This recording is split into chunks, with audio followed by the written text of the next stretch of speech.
Et quand tu veux, tu me dis et j'ouvre la salle. On attend 30 secondes que tout le monde soit bien à l'intérieur et après tu pourras y aller.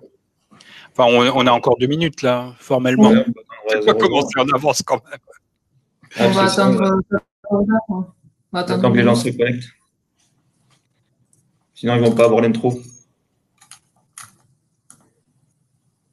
Vous avez coupé vos téléphones? Oui. Je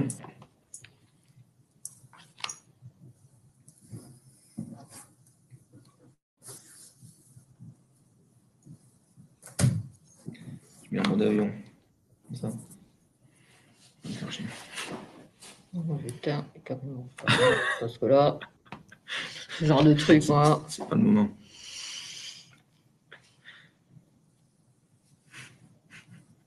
Bon, il y a 480 connectés. Hein? Non, 88. 88, moi. Ah, Mais c'est pareil, Béatrice, t'as qu'un écran en face de toi dans tous les cas. Ça change rien. oui. Ouais, il n'y a pas beaucoup. Ouais, ça se connecte, 92. Ouais, de toute façon, tant que c'est pas l'heure, en général.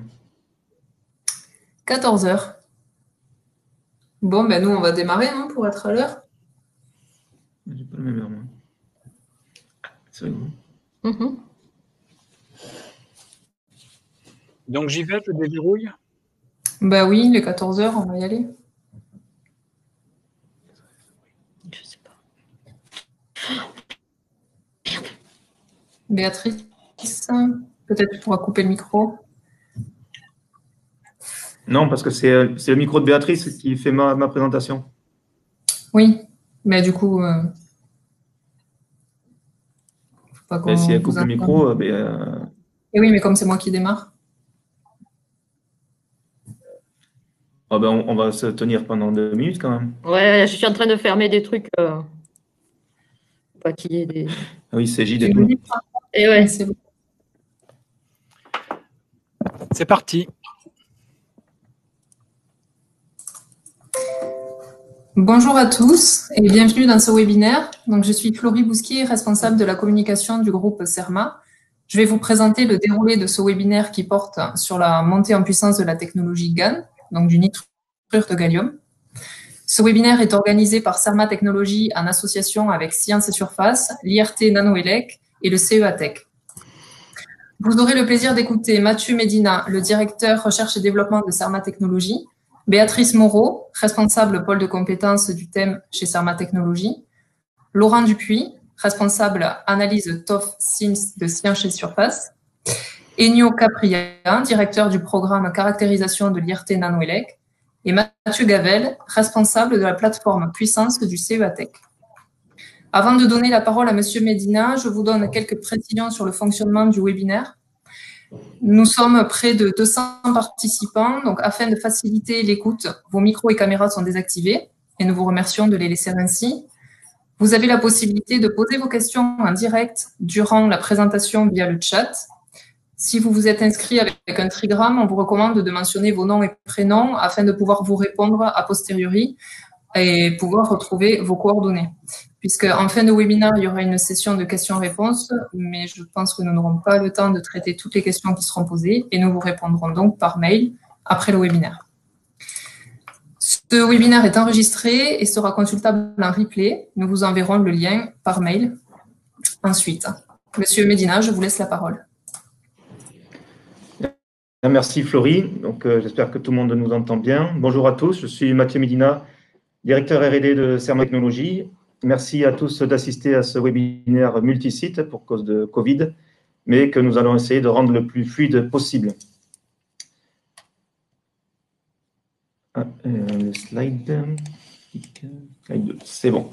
Donc, concernant l'agenda, je vais vous présenter un contexte général sur le GAN, sur le GaN, et ensuite différentes présentations complémentaires les unes des autres, de la caractérisation physique des puces, des analyses de surface, de l'in situ XRD, des mesures de contrainte, une partie test électrique et enfin, comme disait Florie, une session de questions-réponses par chat.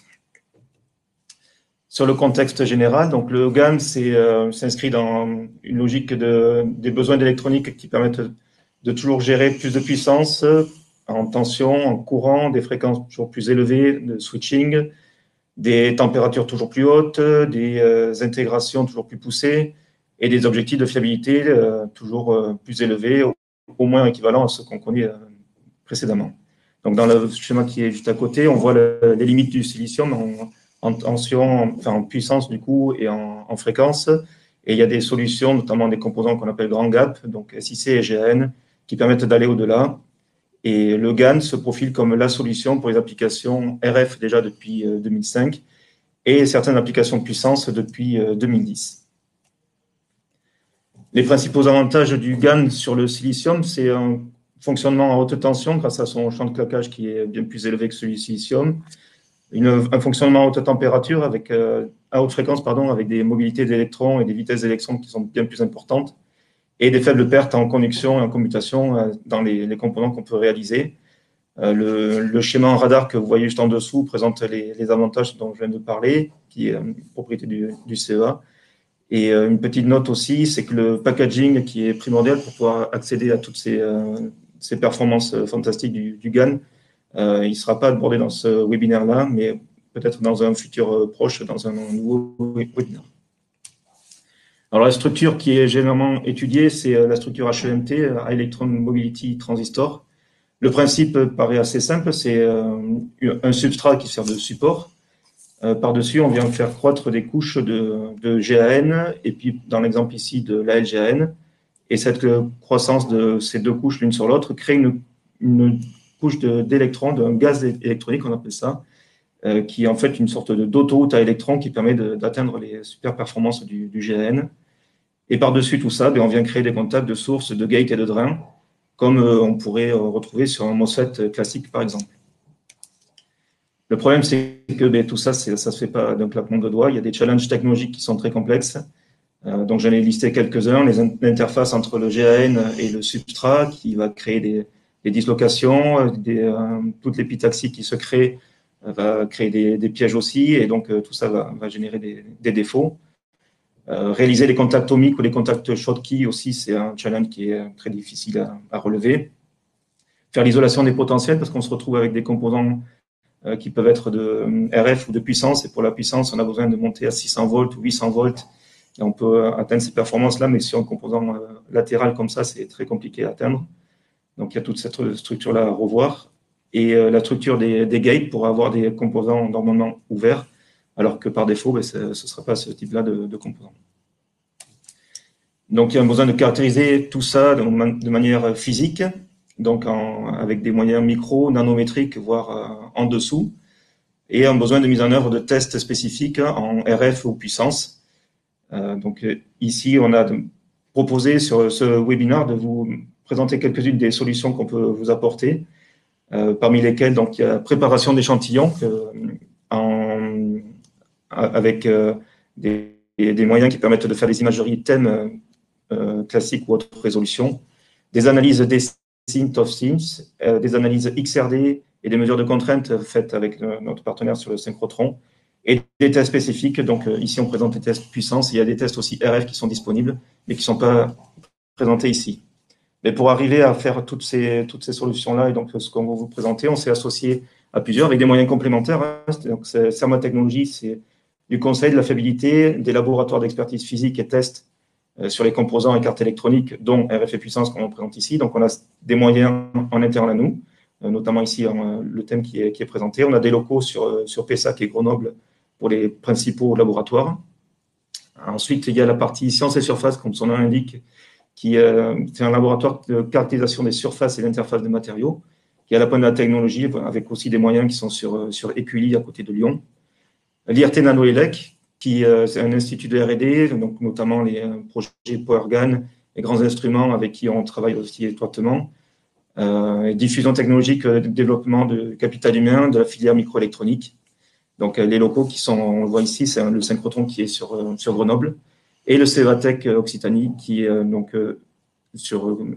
côté de Toulouse, qui est une filière électronique de puissance intégrée des matériaux convertisseurs qui va vous présenter la dernière partie. laisse la main sur l'analyse physique des puces GAN à ma collègue Béatrice Moreau. Merci. Bonjour, Béatrice Moreau, responsable du pôle de compétences TEM à Grenoble. Donc, l'objectif est de vous présenter les outils nécessaires à l'analyse physique des composants GaN. La particularité de ces technologies GaN, c'est d'avoir des couches actives de quelques nanomètres d'épaisseur. Donc, il faut des outils pour aller mesurer ces épaisseurs, des outils aussi pour analyser la matière et les éléments qui la composent. Et il est important d'avoir la qualité des interfaces entre tous ces matériaux. Donc, je vais vous présenter l'analyse au microscope électronique à balayage, donc le TEM, et la tomographie 3D en Slice and View.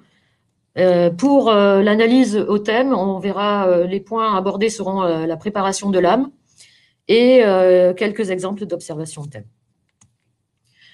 Avant de faire les préparations de lame pour observer au TEM, on est obligé d'ouvrir les matériaux, enlever la résine qui compose les composants. Donc, il existe plusieurs techniques, l'ouverture chimique, mécanique ou laser. On choisira suivant les besoins si on veut faire de l'analyse de construction ou de défaillance et pour obtenir la puce nue pour pouvoir faire nos lames. Donc, pour l'observation au TEM, on prépare les lames minces. Les lames minces ont des dimensions très fines qui font 10 microns de longueur sur 5 microns de largeur. La difficulté, c'est d'avoir des épaisseurs extrêmement fines. Il nous faut des lames qui fassent 50 nanomètres pour observer au TEM. Donc, pour préparer ces lames, nous avons besoin d'un dual beam, donc qui est composé d'une colonne électronique qui nous permet de visualiser la surface de l'échantillon et d'une colonne ionique qui va nous permettre de graver l'échantillon. Ainsi, vous avez une photo de l'extraction de lames. Donc, pour préparer ces lames, nous creusons avec la colonne ionique deux puits adjacents et entre ces puits, donc, il y a un mur et on vient prélever ce mur à l'aide d'une micropointe et on affine cette lame jusqu'à atteindre donc 50 nanomètres. Ces lames peuvent être faites dans les trois directions. Donc, on a des vues transverses, donc qui est important pour l'analyse des grilles. On peut avoir des analyses en vue longitudinale pour avoir le long de la grille et à vue planaire pour voir sous la grille ce qui se passe. Donc, nous utilisons le TEM qui nous permet d'avoir avec certains détecteurs donc des imageries et des analyses des matériaux par EDX ou ILS. Nous avons un détecteur 4 cadrans qui permet d'avoir une très haute sensibilité et d'obtenir des informations importantes sur les matériaux. Alors, un exemple maintenant sur un transistor. Donc, vous avez ici l'image générale de la lame avec, on retrouve la gate et puis la structure d'épitaxie. Donc, en vue transverse, ici, c'est une vue générale et on va regarder maintenant en détail la zone de la gate et puis la zone plus en profondeur. Donc, ici, la zone de la gate en imagerie et en profil X. Donc, on obtient l'imagerie et la structure cristalline de cet élément. On peut obtenir, grâce au profil massique, les éléments qui constituent cette grille suivant le profil. On a des informations à très fort grossissement, puisqu'on a, par exemple, ici, les profondeurs de gravure de la LGAN ou du PGAN, et on arrive à mesurer ces profondeurs de gravure à 2 nanomètres. Voilà, donc on a des informations importantes sur ces éléments-là. Alors, une autre vision des éléments qui constituent cette gate, c'est une cartographie qui donne la répartition spatiale de ces éléments au niveau de cette grille. Donc maintenant, nous allons passer à la zone 2, qui est la zone d'épitaxie. Donc dans cette zone, on voit donc les différentes couches qui la constituent, avec les couches de LGAN, de GAN superposées, avec des couches de l'ordre de vingtaine de nanos. Ce qui est important aussi de voir, ce sont les dislocations qui apparaissent, qui sont donc visibles par imagerie TEM. le profil X qui est toujours donc la même chose que ce que je vous ai présenté précédemment. Il est possible aussi de faire des vues planaires. Donc, les vues planaires, ce sont des vues que l'on peut choisir dans un plan, ici, le plan sous la gate, pour identifier des défauts au niveau de cette gate, au niveau des potentielles cavités, d'avoir les répartitions spatiales de ces anomalies dans le plan parallèle à la surface. Le problème de cette vue planaire, c'est la préparation des lames, qui sont des lames très longues et donc avec donc toujours des épaisseurs extrêmement fines et avec donc le risque de courber ces lames et donc la plus grosse difficulté ensuite, si elles sont courbes, d'aller inspecter ça au thème. Maintenant, on passe à une autre technique qui est la tomographie 3D en FIBSEM, qui permet d'avoir des informations en volume de nos structures. C'est utile pour l'analyse des défaillances. Il existe plusieurs types de tomographie, mais nous ne parlerons ici que de la tomographie FIBSEM. Pour cela, nous utilisons un équipement qui est identique à ce qui est utilisé pour faire les lames, à savoir un dual beam. Et nous obtenons des images successives pendant qu'on fait la gravure. Donc, on fait une gravure, on vient faire une photo, une gravure, une photo. Donc, acquisition simultanée de plusieurs photos. C'est ce qu'on appelle, nous, en slice and view. Et on peut visualiser par cette technique des défauts de l'ordre de 10 nanomètres. Donc, nous pouvons ensuite reconstruire les films et faire une reconstruction 3D de notre élément. Voilà, donc en conclusion, ce sont des techniques qui permettent donc l'accès à la puce. Le thème va nous donner la visualisation de la structure, l'accès au dimensionnel des couches, l'analyse des matériaux sur ces couches, mise en évidence des diffusions qui peuvent apparaître entre ces couches, avec des analyses sur les défauts de dimensions inférieures à 10 nanomètres, par exemple des cavités au niveau de la grille. La technologie tomographie FIBSEM nous aidera à voir certains défauts, mais il faut qu'ils aient un dimensionnel un petit peu plus grand, de 10 nanomètres, pour les fissures dans la passivation, les cavités, etc. Voilà. Je laisse la parole à Laurent Dupuis. Bonjour à tous, Laurent Dupuis, ingénieur SIMS chez Sciences et Surface. Nous allons maintenant nous pencher sur l'apport des techniques d'analyse de surface et d'interface. Et tout d'abord, quelles sont les problématiques qui peuvent être adressées par ces différentes techniques d'analyse. En surface de la puce, on parle là d'analyse d'extrême surface. Il est possible de rechercher des contaminations organiques et inorganiques, pouvant par exemple expliquer une délamination, un problème de bonding, une différence de coloration, ou encore d'étudier l'oxydation d'un motif. À cœur de la puce, il est possible de rechercher encore une fois des contaminations ou d'étudier l'oxydation au niveau d'une couche, à l'interface entre deux couches, au niveau d'un motif enterré, voire même en bordure d'un motif enterré.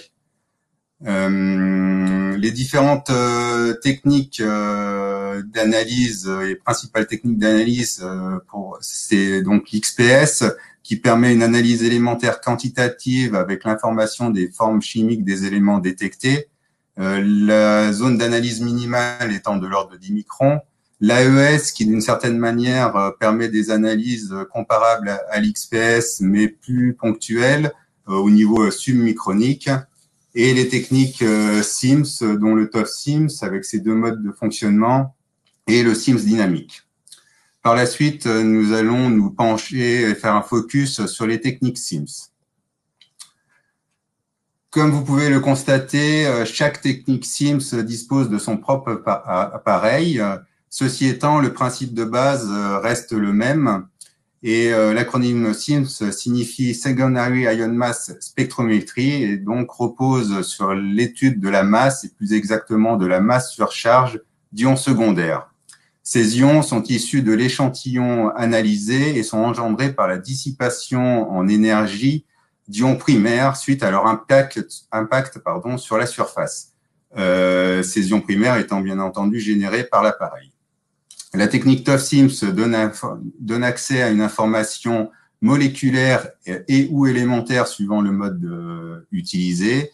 Et la technique DSIMS, quant à elle, fournit essentiellement une information élémentaire.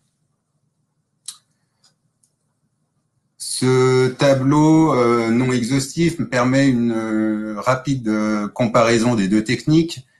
Tout d'abord, ces techniques SIMS permettent la détection et la quantification d'éléments en trace, que ce soit des dopants ou des contaminants. Cette quantification nécessite l'utilisation des talons. Il est également possible de quantifier des majoritaires dans certaines conditions. Notamment, il est possible de quantifier le ratio AL sur GA dans les couches d'AL-GAN. Ces deux techniques permettent également d'avoir une très bonne résolution en profondeur dans les profils de l'ordre du nanomètre. Un avantage du TOF-SIMS, c'est l'analyse rétrospective qui est possible car tous les éléments sont détectés et enregistrés lors de l'acquisition. Le post-traitement permet donc de tracer une information d'un élément non sélectionné lors de l'acquisition. Par exemple, si une pollution inconnue est recherchée à l'interface de deux couches enterrées, au niveau de l'interface de ces deux couches, on aura un spectre TOF-SIMS complet et du coup, la pollution inconnue pourra être facilement identifiée. En ce qui concerne la limite de détection des techniques, celle-ci dépend de l'espèce quantifiée. On a indiqué quelques ordres de grandeur, donc certaines espèces peuvent avoir une limite de détection légèrement inférieure et d'autres légèrement supérieure. Ceci étant, le DSIMS reste toujours une technique plus sensible que le TOF-SIMS, même si les nouvelles sources TOF-SIMS tendent à réduire cet écart. Nous allons maintenant voir deux exemples d'applications sur les technologies GAN. Tout d'abord, ces deux exemples sont présentés avec l'accord des propriétaires de ces résultats et pour une question de confidentialité, le niveau de dopage et certaines espèces ou échelles en profondeur sont délibérément masqués. Ce premier exemple montre la détection d'un dopant en extrême surface d'une couche GAN sous une couche isolante. La courbe verte et bleue permettent la localisation de la couche GAN et la courbe bleu foncé représente le signal du dopant obtenu en TOF-SIMS et la courbe rouge le signal du dopant obtenu en DSIMS. Ici, on voit que la métallisation de la surface isolante nécessaire pour l'analyse DSIMS engendre un artefact sur les premiers nanomètres de la couche GAN. En effet, le signal du dopant est très intense au niveau de ces premiers nanomètres et ce signal est sans doute issu d'un apport de l'élément par la métallisation. Donc, dans cet exemple, le TOF-SIMS comparativement au DSIMS permet de fournir une information plus fiable en extrême surface de la couche GAN, avec en contrepartie un signal légèrement plus bruité, étant donné que la technique DSIMS reste plus sensible. Dans ce second exemple, le profil a été réalisé au niveau d'un motif et la courbe bleue présente l'oxyde et les courbes roses et violettes la couche GAN. Ici, l'analyse rétrospective a permis d'identifier un contaminant, la courbe verte, qui est essentiellement présent à l'interface oxyde-GAN et dans les premiers nanomètres de la couche GAN. En résumé, les analyses SIMS, DSIMS et TOF-SIMS permettent de quantifier des dopants et des éléments en trace, de mesurer les ratios d'éléments majeurs, tels que AL sur GA dans l'ALGAN, d'étudier une interface en 2D ou en 3D, d'étudier la diffusion d'un élément d'une couche à l'autre, ou encore d'étudier des ratios isotopiques. Le TopSynth permet en plus d'étudier l'extrême surface avec une information sur les pollutions organiques et inorganiques, donne accès à une meilleure résolution latérale, permet d'identifier des pollutions en surface ou en profil, notamment grâce au post-traitement qui est possible, et permet une analyse de couches isolantes sans métallisation ou sans nécessité de retirer mécaniquement ou chimiquement ces couches avant de faire l'analyse. Je vous remercie pour votre attention et je passe donc la parole à Ennio Capria de l'IRT Nanoelec.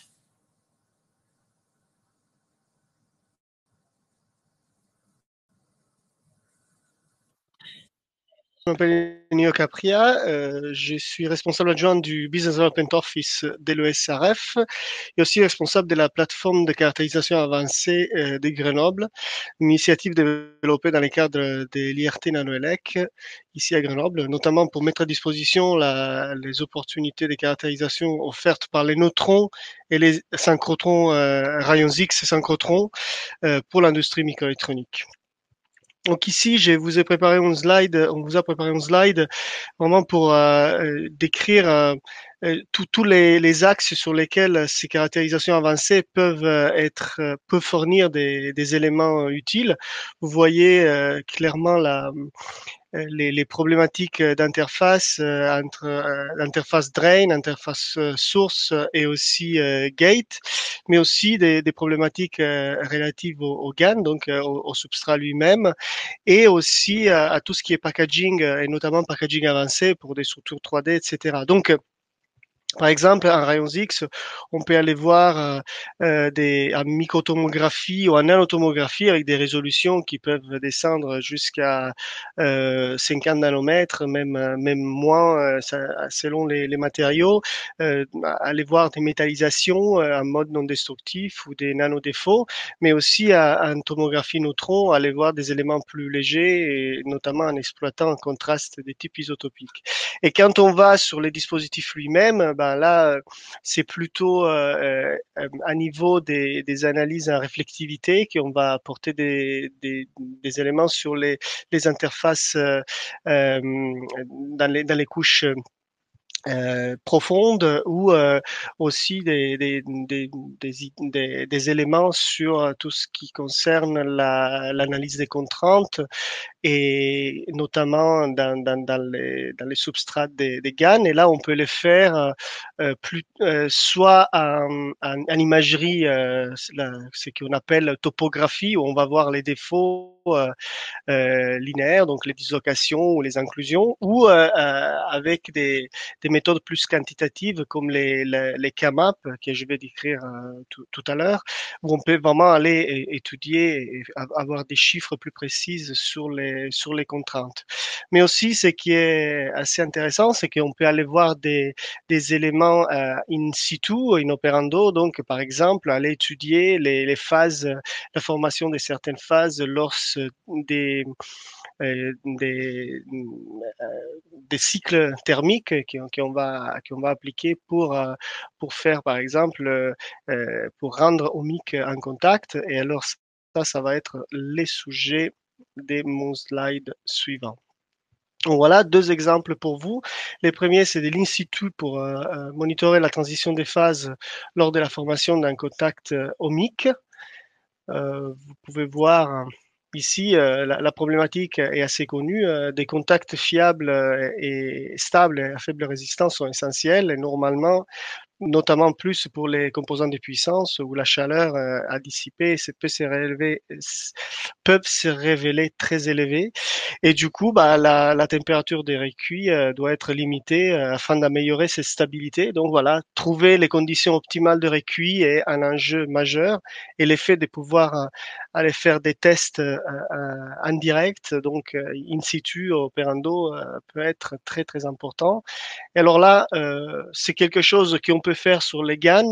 L'exemple que je vais vous montrer, c'est sur du silicium germanium, qui c'était un système beaucoup plus étudié jusque-là, mais vous pouvez imaginer ces résultats que je vous montre absolument transférables sur les GAN. Et donc, vous voyez la géométrie, on a une substrat en silicium sur lequel il y a du germanium, et après c'est du germanium étanche qu'on va déposer pour faire la couche intermédiaire avec un contact métallique à nickel, cobalt, platine. Et après, il y a une couche de recouvrement.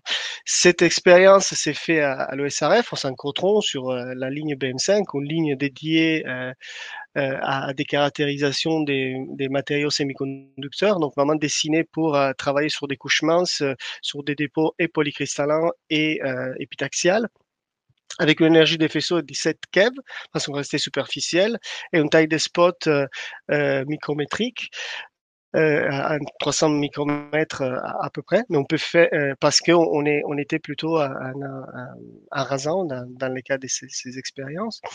Donc voilà, on allait étudier qu'est-ce qui s'est passé sur cette couche de nickel, cobalt, platine sur les semi-conducteurs en opérant un recuit. Et donc, je vous montre ici en fait aux différents instants de ces recuits, comment a évolué notre matériau. Nous, on a ici un détecteur 2D où on va récupérer un pic de diffraction caractéristique de cet alliage conductif. On va son état à l'état 0 ou à l'état initial où n'est pas conductif. Après, on va voir en augmentant la température, comme cette phase va changer et on va à la formation d'un deuxième pic, une phase intermédiaire instable. En augmentant encore la température, en arrivant à l'entour des 600 degrés, on voit la formation d'une phase finale. Cette phase finale qui est encore stable après refroidissement. Vous voyez la formation d'un anneau, là où avant on avait un pic, parce qu'on passe d'un système monocristallin à un système polycristallin. Donc, on peut voir qu'on arrive à suivre ici la nouvelle phase qui se forme et aussi la formation structurale, donc sa granulométrie.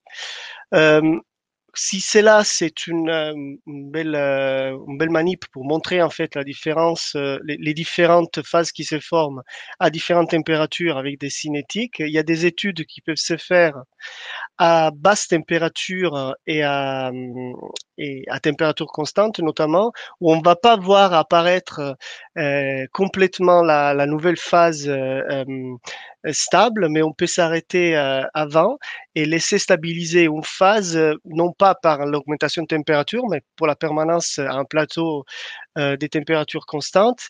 Et là, on peut voir en fait la formation d'une phase stable déjà à 250 degrés.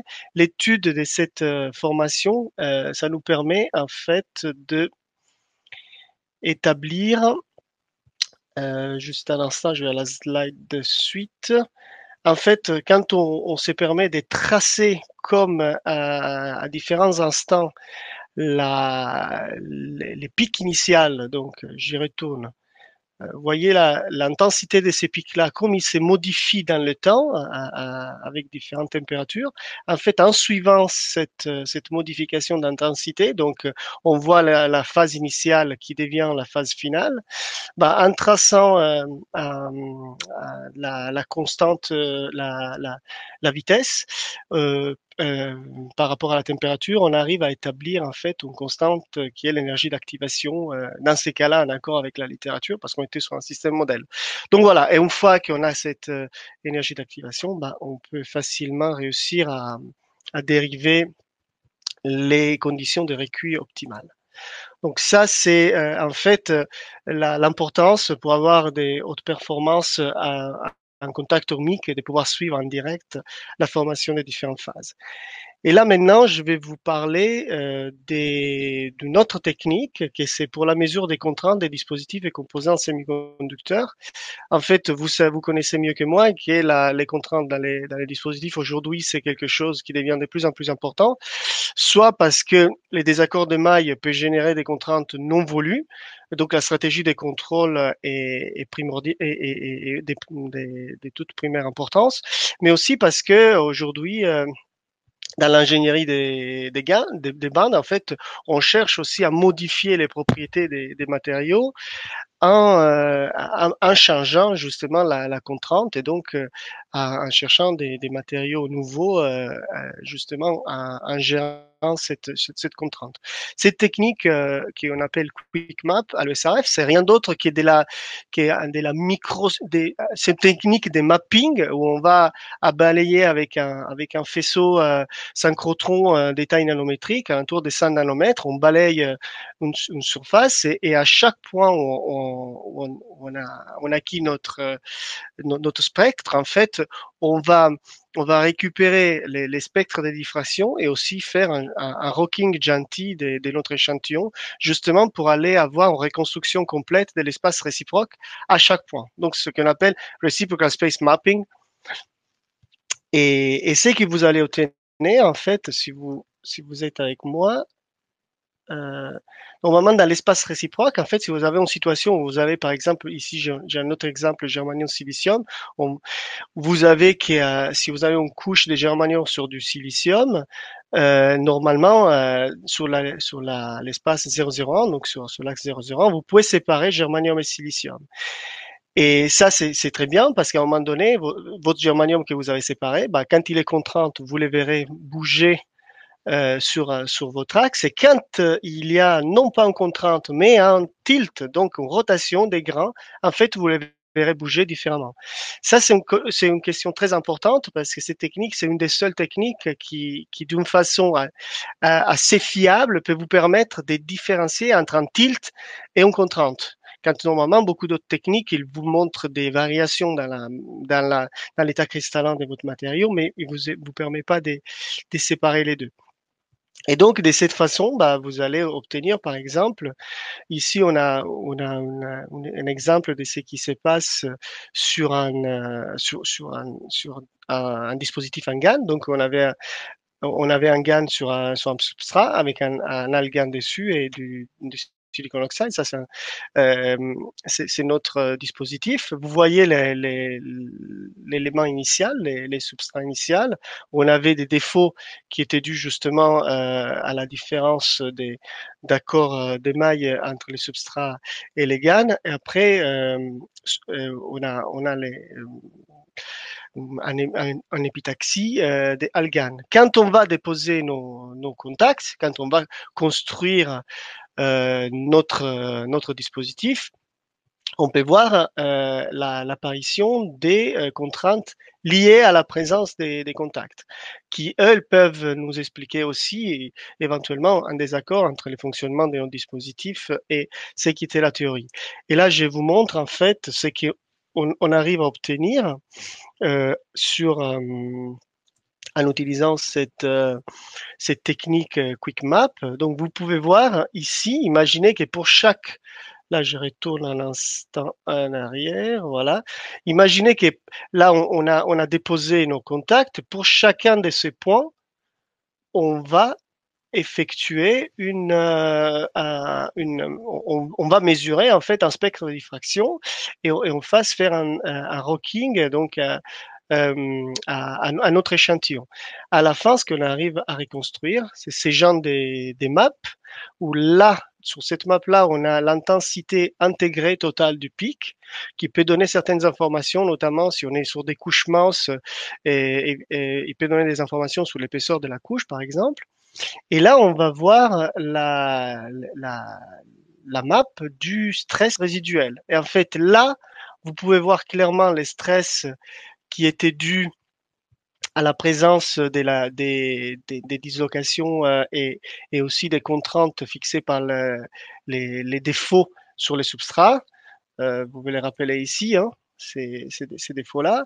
Et ici, vous pouvez voir en fait comme il y a des contraintes aussi qui sont associées à l'épitaxie du algane, mais aussi à la présence des contacts, parce que vous voyez que cette partie-là n'est pas constante du tout. En ce qui concerne la rotation, par contre, vous voyez qu'il y a une constance quasi idéale et qu'on voit par contre l'effet des dislocations donc du substrat. Vous voyez comme la rotation et les stress, finalement, ils nous donnent des informations assez différentes. Je vous présente juste un dernier exemple, c'est un exemple qu'on a eu sur un système assez complexe avec du silicon germanium sur du silicium. Vous pouvez voir en fait la différence entre ce qu'on avait après croissance et l'état qu'on avait après polissage, comme était visible en microscopie d'interférence optique. Et ben là, je peux vous montrer les résultats de ce qu'on obtient avec les caméras. Vous pouvez voir que les contraintes sont toujours là, sont encore visibles. Donc, bien qu'en microscopie, on aurait l'impression qu'après polissage, on a une surface complètement homogène, on peut voir clairement que ce n'est pas le cas. Et maintenant, pour finir, je vous montre un peu une idée de qu'est-ce que en fait on peut faire en termes de strain tilt, résolution spatiale et aussi field of view, et donc la dimension de ce qu'on peut voir et la vitesse de mesuration. Donc entre nos trois typologies de techniques qu'on utilise pour faire ce qu'on appelle des strain microscopes. Je ne vais pas aller dans le détail, mais de toute façon, vous recevrez ces slides et je peux répondre à plus de questions dans la suite. Et maintenant, je donne la parole à mon collègue Mathieu Gavel du CEA Tech qui va vous parler des tests électriques. Donc, je prends le relais, Mathieu Gavel, responsable des activités puissance pour le CEA en région Occitanie et de la plateforme électronique de puissance que nous avons déployée à Toulouse-la-Beige. Donc, pour terminer le webinaire, l'idée, c'est de donner quelques éléments autour de la dynamique, un aperçu de la dynamique des composants de puissance GaN, donc plutôt une orientation sur les performances électriques et les problématiques induites. Donc, je vais sur le slide suivant. Donc, on l'a rappelé, notamment au début de la présentation, on voit bien aujourd'hui que le GaN, que le nitrure de gallium est vraiment le matériau qui émerge comme un matériau qui nous permettrait de converger vers un interrupteur avec des performances assez remarquables par rapport aux technologies conventionnelles. Et par conventionnel, j'entends les interrupteurs de puissance type IGBT, MOSFET silicium. On voit qu'avec le GaN, on va vraiment franchir un gain en termes de performance et surtout au niveau des systèmes de conversion de l'énergie, puisque on va pouvoir développer des convertisseurs qui seront plus rapides, plus performants, plus efficients, puisque l'interrupteur en lui-même, on le voit notamment à travers l'exemple présenté en haut à gauche, permettra de commuter les tensions des courants de manière extrêmement rapide, et ainsi limiter les pertes en conduction ou encore en commutation.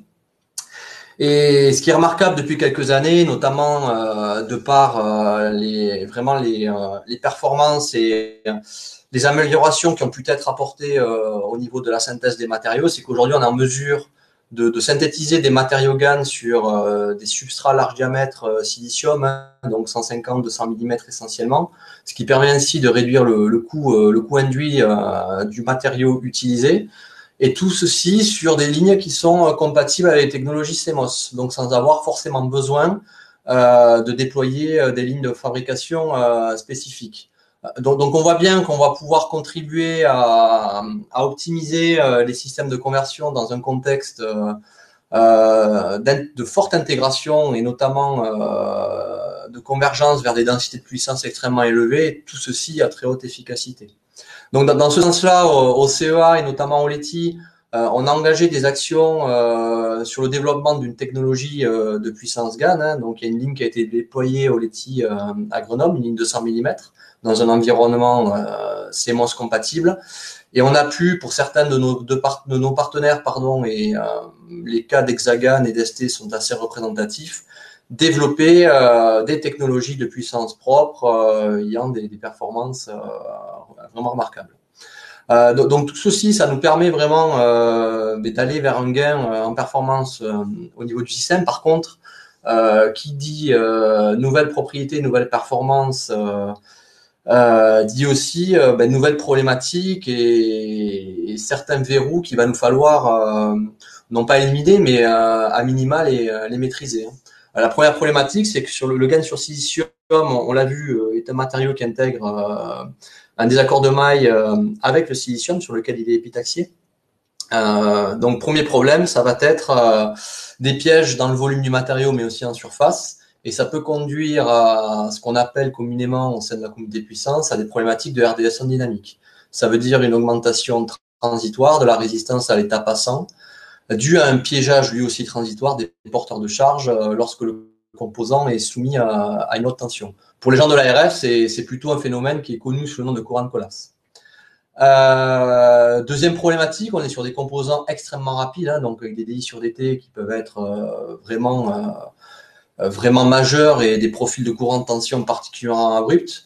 Ça veut dire que si on veut pouvoir utiliser ces composants au meilleur de leur performance, c'est minimiser les éléments parasites, non seulement au sein des convertisseurs, mais aussi des moyens d'essai pour évaluer les performances intrinsèques de ces dispositifs. Ça veut dire notamment minimiser l'inductance parasite globale au sein de ces différents éléments.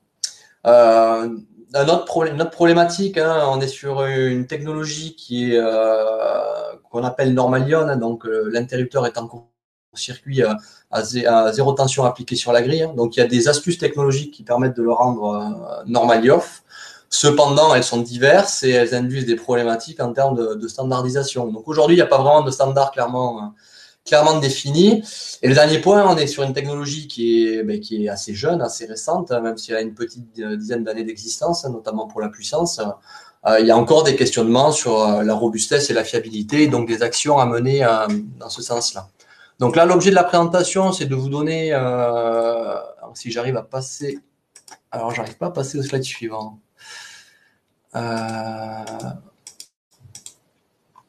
Non. Oh, j'ai perdu la main sur les slides.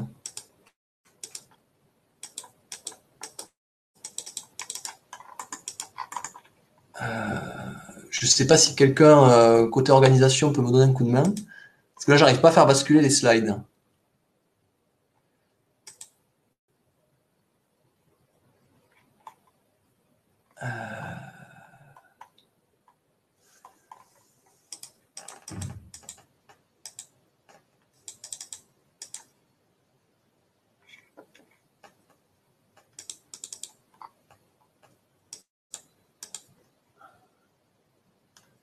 Je ne sais pas si Florie m'entend là.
Il restait 2 slides de présentation pour Mathieu Gavel. Donc, s'il revient, on lui repassera la parole.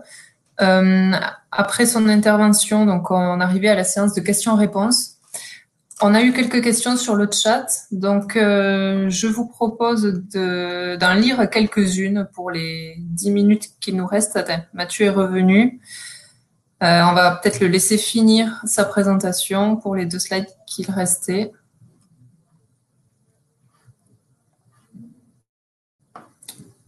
Voilà, Mathieu, est-ce que tu nous entends? Impeccable. À ton tour. Bon. Alors, je ne sais pas si j'ai perdu la main ou... Alors, attends, j'essaie juste de reprendre le fil sur les slides en bas. On en était ici, il me semble. Parfait. Donc, désolé pour la coupure. Du coup, bon, j'avais fini avec la partie introductive, mais là, l'idée, c'était de vous donner quelques éléments sur la dynamique des composants. Premier exemple, la problématique de RDS on dynamique, qui est vraiment propre aux composants GaN sur silicium. Et donc, pour cette problématique, nous avons développé au sein du CEA, un côté CEA Occitanie, mais aussi au sein du LETI, des moyens d'essai qui nous permettent d'évaluer finement la variation de la résistance à l'état passant en fonction du temps après un stress appliqué au sein d'un dispositif de puissance.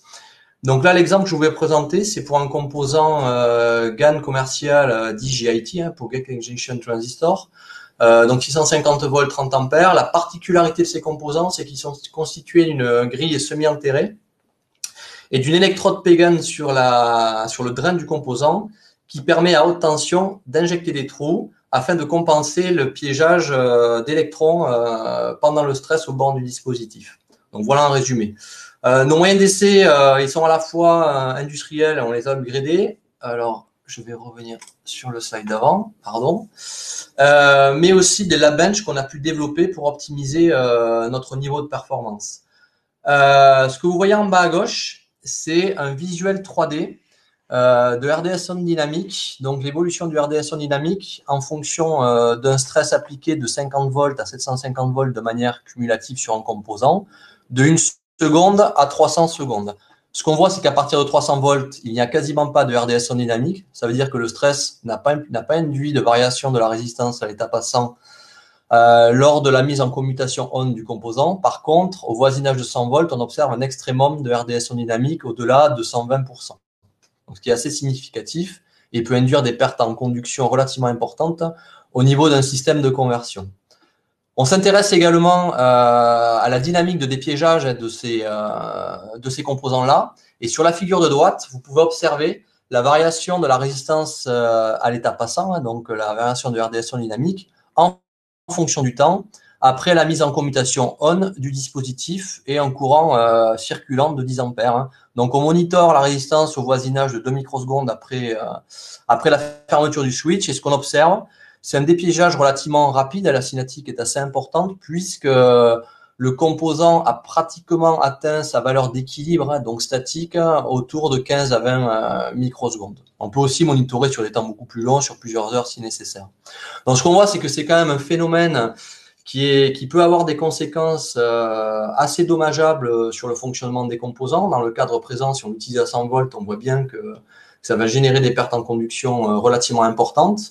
Et il est donc essentiel de pouvoir l'évaluer, même si aujourd'hui la tendance est quand même au sein des fabricants de semi-conducteurs de plutôt bien le maîtriser, mais pas encore complètement de l'éliminer.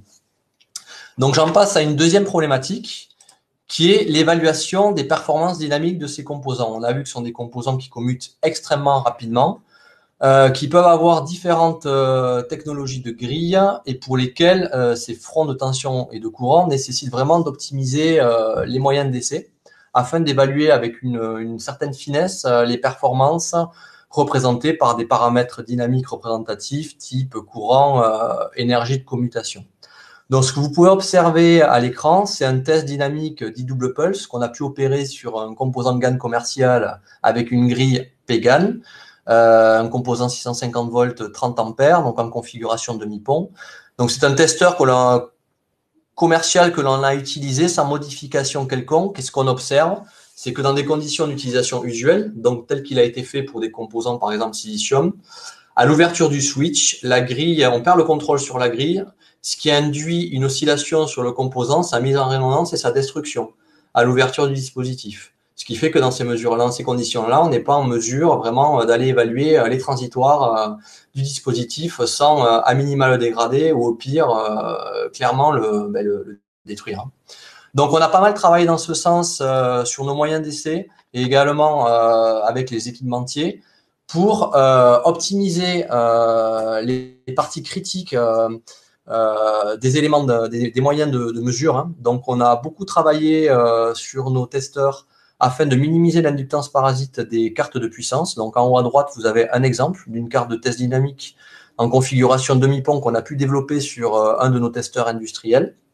Donc, on a optimisé la boucle de commutation et de même, on a développé des blocs de commandes rapprochés au sein desquels tous les éléments critiques, donc on le voit en bas à droite, hein, de la boucle de commande sont ramenés au plus près du dispositif. Donc je pense au gate driver, aux résistances de grille, au capable de découpage, etc., etc. Tout ceci vraiment afin d'optimiser le signal de grille appliqué sur le dispositif et de maîtriser aussi les transitoires, c'est-à-dire les changements d'état, la fermeture ou l'ouverture du switch. Là, l'exemple que vous voyez en bas à gauche est un exemple de test dynamique opéré sur un composant, cette fois-ci GIT, 650 volts, 30 ampères, donc à 400 volts, 8 ampères, où on voit cette fois-ci que l'on maîtrise vraiment bien les fronts de tension. Hein. Donc en jaune, vous avez la tension de grille, en bleu, la tension de drain. En rouge, le courant circulant dans le composant. On voit cette fois-ci que l'overshoot en tension à l'ouverture est vraiment bien maîtrisé, relativement basse. Et la surintensité à la fermeture du switch aussi, ce qui dénote qu'on a pu avoir une minimisation des inductances et des capacités parasites au sein des moyennes de mesure. Donc ça, c'est l'un des premiers points. Deuxième point, c'est qu'on va être aussi en mesure d'aller évaluer avec une grande finesse les transitoires du composant, ses performances dynamiques, et on a aussi travaillé sur encore optimiser nos moyens d'essai en développant des cartes spécifiques intégrées sur nos testeurs ou sur nos Labench. Un exemple est présenté à droite. Vous voyez une carte de test double pulse intégrant un socket à très basse inductance parasite.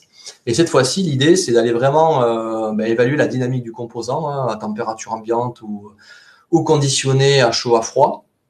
Et là, ce qu'on démontre, c'est qu'on est en mesure d'aller évaluer avec une grande finesse les paramètres dynamiques représentatifs que sont le courant, les temps et énergie de commutation.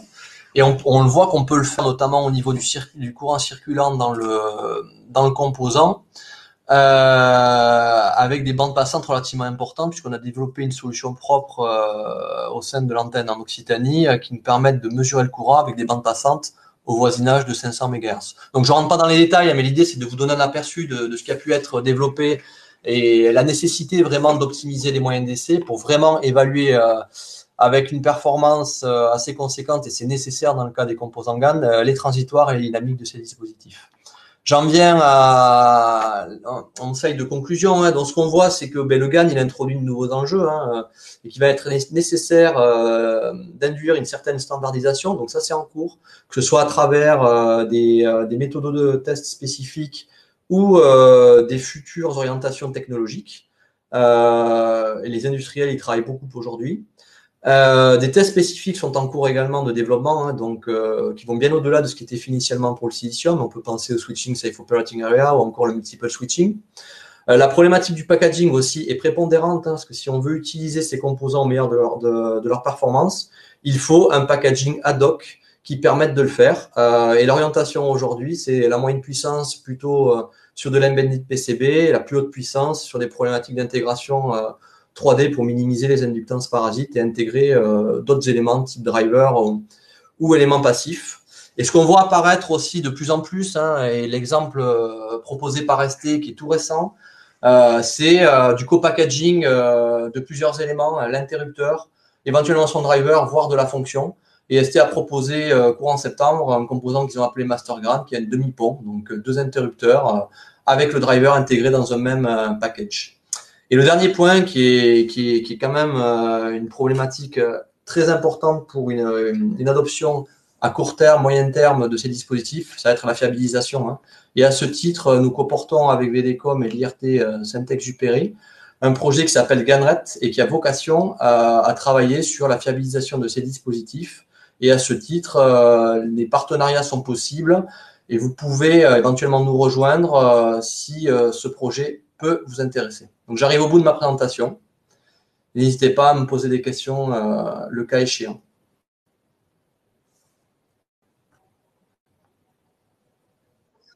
On va pouvoir aborder quelques questions qui ont été posées dans le chat. Donc, par exemple, j'ai une question de Sadok Abaki qui nous demande s'il est possible d'expliquer en quoi la technologie est immune vis-à-vis des aspects radiation. Je laisse les intervenants prendre la parole selon qui peut apporter une réponse.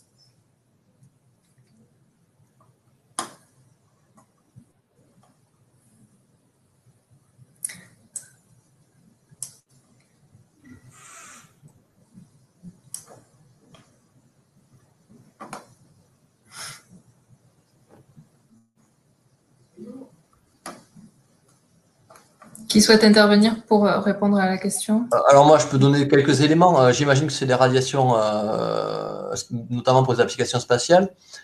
C'est la propriété du matériau qui le rend effectivement, enfin qui peut le rendre, parce qu'encore c'est pas forcément vrai pour toutes les technologies GaN, qui peut le rendre, comment dire, insensible aux radiations cosmiques. C'est en cours de vérification, en cours d'étude aussi. Pour le matériau GaN bulk, c'est particulièrement vrai. Pour le matériau GaN sur silicium, avec de potentielles interfaces et notamment des couches d'isolantes utilisées dans la fabrication des dispositifs, il peut y avoir des problématiques quand même de sensibilité aux radiations. Néanmoins, le matériau GaN est très prometteur pour des applications spatiales, de par les propriétés intrinsèques du matériau à proprement parler, parce que c'est déjà notamment un grand gap. Mais après, il y a quand même des vérifications qui sont en cours, mais il y a certaines technologies, je ne vais pas les citer, qui aujourd'hui commencent à être considérées comme radardes, c'est-à-dire résistantes aux radiations, que ce soit de la dose cumulative type TID ou de l'ion lourd, qui sont les deux principales problématiques dans les applications spatiales. Après, je peux laisser mes collègues aussi compléter.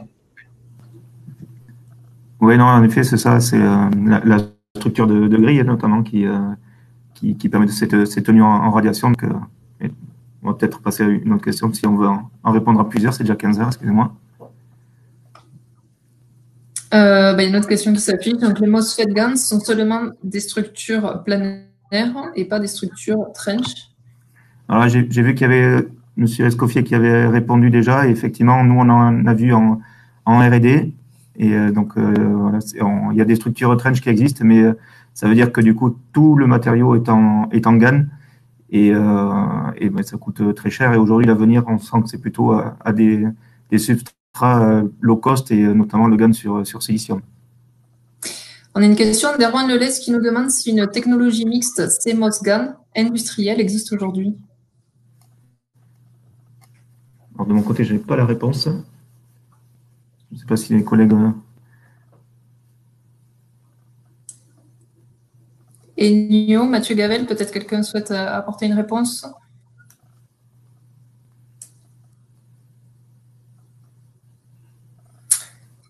Personne. On répondra peut-être a posteriori en fonction là de la réactivité des participants. Alors, serait-il possible d'utiliser la technologie GaN pour des transistors, les transistors des composants numériques, hein, par exemple des microcontrôleurs, puisqu'il y aurait une meilleure réponse en fréquence? Bon, là, la réponse est oui. J'ai déjà vu passer des études là-dessus. Après, nous, ce qu'on a vu dans les laboratoires, à ma connaissance, on n'en a pas vu. Mais la réponse est oui, c'est normalement possible. Okay.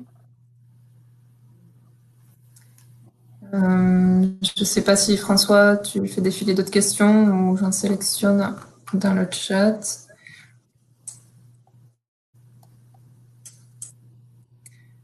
J'ai une question, donc d'accord. Quels moyens sont mis en œuvre pour qualifier les performances électrothermiques et comment optimiser l'évaluation de la température? Moi, je vous laisse du coup lire la question, voir si quelqu'un souhaite apporter une réponse. Oui, alors là, donc effectivement, si on veut réaliser le même type de test que ce qu'on faisait avant avec le silicium, mais c'est un peu le même principe. Il faut trouver le paramètre thermosensible qui va bien et réaliser ça. Nous, dans le laboratoire, on n'a pas réalisé ça sur des composants GaN, chez Serma Technologies en tout cas, mais je pense que c'est possible. Il me semble avoir vu des choses là-dessus.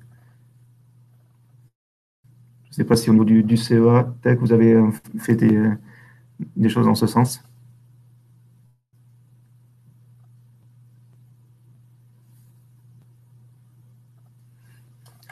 Mathieu, je ne sais pas si tu as le micro qui est activé. Ah, ça y est. Ouais, je disais, j'ai eu un petit problème de connexion, j'ai pas entendu le début de l'intervention. Ce que je disais, c'est qu'il faut trouver le paramètre thermosensible qui va bien pour pouvoir injecter de la puissance et faire un delta T suffisant pour mesurer cette RTH. Nous, dans le laboratoire, sur les composants GaN, on ne l'a pas fait sur ces composants GaN. Je ne sais pas si vous avez eu l'occasion de… Alors, nous, à Toulouse, non, mais il est possible qu'au Leti, il y a eu des actions dans ce sens-là. Donc, on pourra reprendre… Ça, on pourra reprendre a posteriori. Oui, c'est Laurent Dupont, on se connaît. Très bien. Fleury, c'est Ennio, SRF. Je voulais juste prendre la parole tout à l'heure.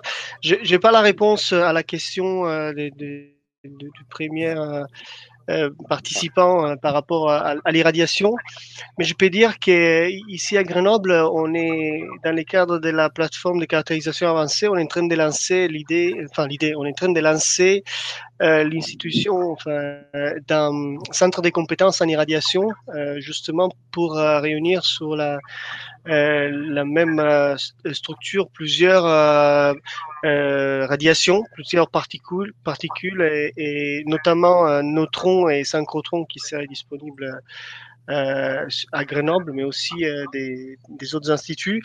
Et je peux dire qu'on a déjà, c'est un travail qui nous a été sollicité souvent, et notamment avec synchrotron, on va chercher avec les photons d'émuler ce qui se passe avec les ions lourds, et donc en ayant par contre la possibilité d'atteindre des couches plus profondes et avec une résolution spatiale plus importante. On va faire une petite conférence qui sera aussi virtuelle les 3 et 4 décembre, qui s'appelle GIRAD.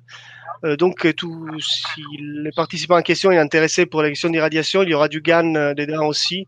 Donc, peut-être qu'il y aura la possibilité de poser la même question à une audience aussi encore plus large.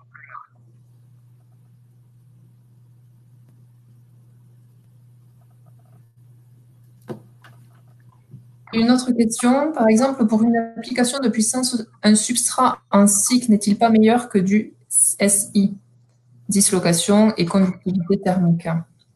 En termes de matériaux, oui, effectivement, il y a un accord de maille qui est nettement meilleur entre le GaN et le SiC. Par contre, le coût ne sera pas du tout le même. Et donc, d'un point de vue… le gros problème, c'est ça, c'est le coût. Hein. D'un point de vue performance, effectivement, on va peut-être gagner un petit peu, mais ça vaut pas la différence de budget associé, et il vaut mieux plutôt continuer à développer pour des applications puissance une orientation GaN sur silicium.